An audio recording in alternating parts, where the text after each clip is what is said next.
Hello, Ate Bisdak ni, kumusta mo dihan tanan? Kumusta mo din ha?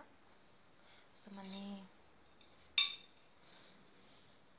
di kahit taka-live na nagkaunta ron. Kay, puwas sa gamay. Kaya, mong hawa na unta na si COVID-19 kay para makauli na ko kagimingon na dito ko ay kong bukid. May mga sudan pa mo diha? Saan yung sudan dira?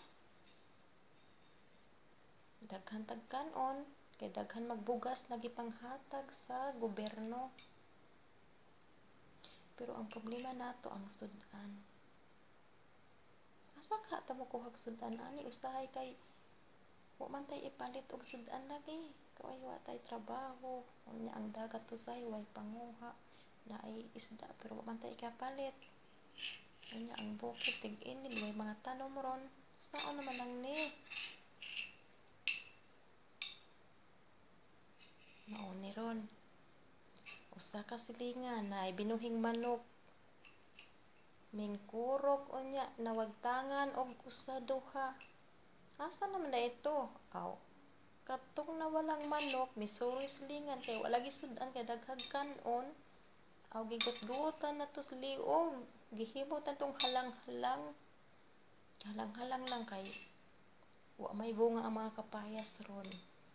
Gihalang-halang na to. Nga katong tag-iya murag dili mo ihaw kay maluoy. Di ba? Unya kay nanuka man lagi to silingan, unya way sudan. Sigmit.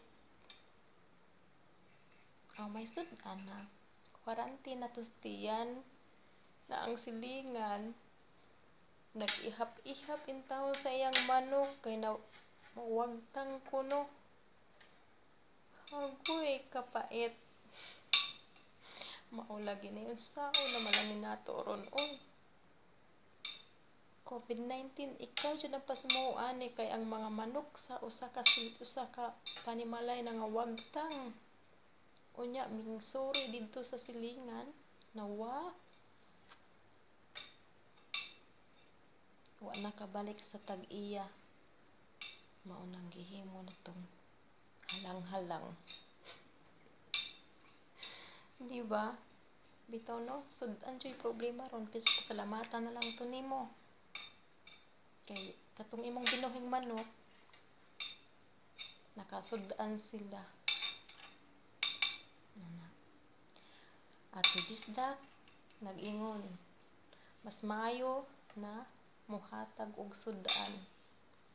Unya mingon nila yun itong si Kodak yun na ako man ganito gi binuhi ipadakon kay ibaligya ipalit maura man gyapon igdako ato ibaligya nimo ipalit og sudan maura gyapon gihat ikuan na lang to sa ilaha ipaubaya na lang to luoy bitaw luoy daw ang manok luoy ang way sudan mauna pasagdaan na lang pasalamatan na lang ato ang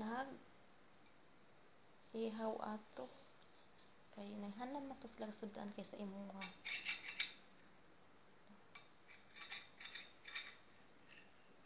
Kabisaya, don't forget to subscribe my YouTube channel Bisaya Kami Bantayanon.